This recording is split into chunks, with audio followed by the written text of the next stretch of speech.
In Star Citizen, for years there's been a widely settled notion by the community that piracy doesn't exist in the game's current build.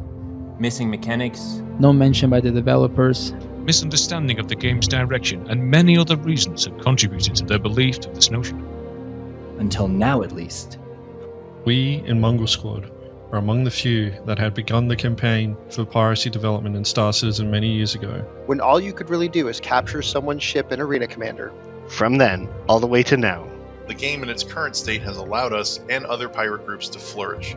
As a result of our thoughts and message, in the last 8 months, we've noticed many more players have been racing the black, posting content, starting their own orgs, and shattering that very notion.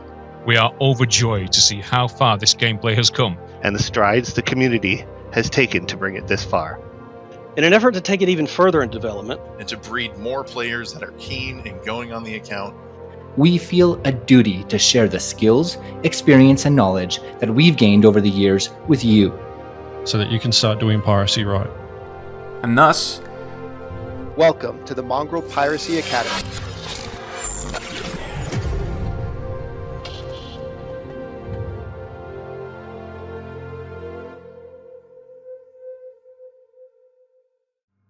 this episode is the first of 3 that will discuss the tactics that pirates use within Star Citizen.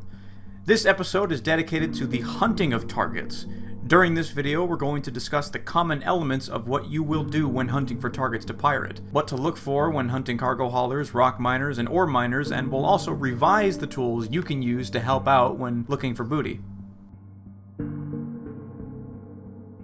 The key to hunting anything is understanding your target's motivation. This motivation drives their actions, and their actions over time become habits. Thus, when looking for anything to hunt, you want to go to the areas that would be habitual for the target you're hunting to go to. In any MMO, players set their motivations accordingly to their desired gameplay, with a common theme being earn enough of the game's currency to be able to buy a certain item. In Star Citizen, that currency is Alpha United Earth credits, or AUEC, and the collective motivation can vary from buying a certain ship in-game or upgrades for those ships. Though with Star Citizen being an alpha, some people are more than happy with the experience of playing their game loop themselves without worrying about the financial incentive. Cargo haulers seek goods to move from one place to another to earn credits.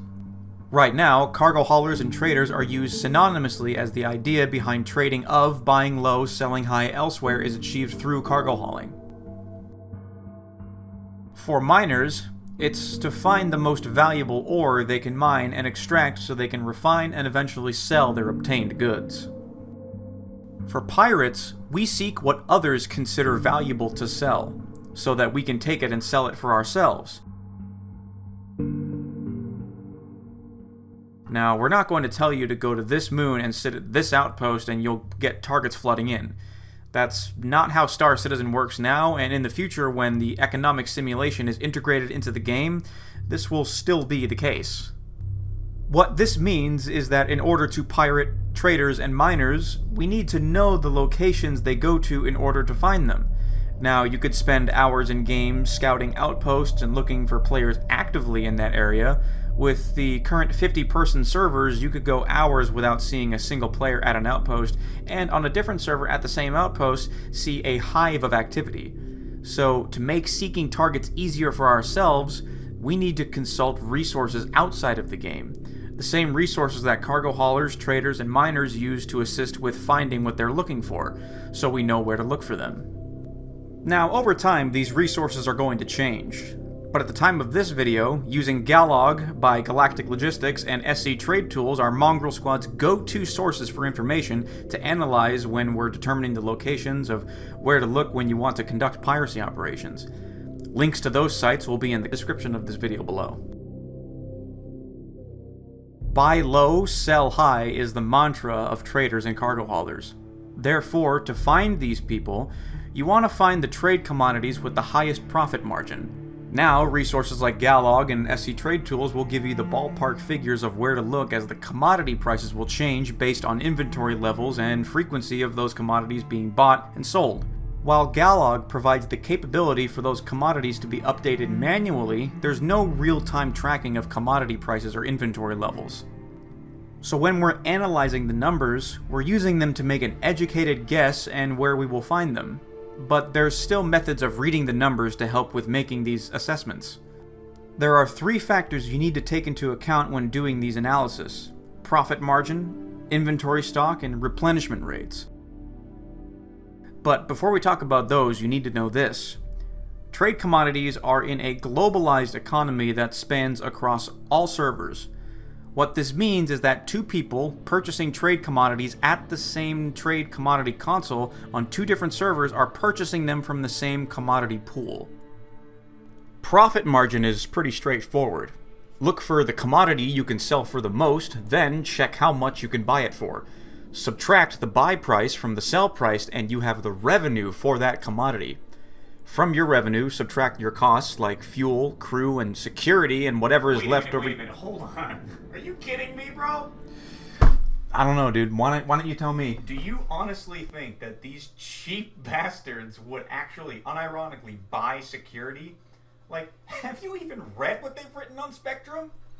I mean, no, but I'm guessing you have. It actually sounds a lot like this. The likelihood of a pirate attack is so low, we'd actually be losing money. No security would want to just sit here and be my babysitter. Well, there's actually more than one credible way of doing it without losing money. Just shut up and finish the video, clown. Okay, dude. Excuse me. So from the revenue, you subtract your costs like fuel, crew, and security, and whatever's left over from your profit margin. Clearly, the higher the margin, the more you're going to make per unit, which is something that all haulers and traders are looking for. The inventory stock is an important consideration as it helps determine how much stock will be held for haulers and traders to buy. The higher the inventory stock, the more likely you're going to see larger cargo hauling ships show up at the outpost to buy and sell commodities. A point to note: the values that are displayed on both of the previously mentioned websites to represent the inventory in stock are the units and not SCU, so subtract the 2 zeros from those numbers and you have an inventory capacity in SCU. The replenishment rate allows us to determine how frequently we're going to see haulers at those trading outposts. Once again, the higher the number, the better it is for trading, as there will be a constant supply of commodities to purchase. This means a stable price point for buying at, which makes the profit margin more consistent over the longer term and means that the hauler is more likely going to be able to fill their cargo holds when they visit an outpost. Empty cargo holds don't make credits, so haulers are always trying to fill with as much as they can. An excellent resource to consider is Star Citizen's content creators who specialize in cargo hauling and trade. Just be weary of some of the content creators out there. Some of them just crunch the profit margin numbers, do the run once, and if they see it work for the first time, they then claim it to be a profitable route. We like to reference Jack Axton's YouTube videos as he does his best to keep his pulse on the state of trade within Star Citizen. After crunching the numbers, the next step is to go to outposts and wait, right? Not really. You see, most players who do hauling only do it to make large quantities of credits in a quick amount of time. The moment there is something that can make more credits without taking the same risk as cargo hauling, you will see a sharp decline in potential targets. What is left are players who are interested in cargo hauling as gameplay and not a method of grinding credits.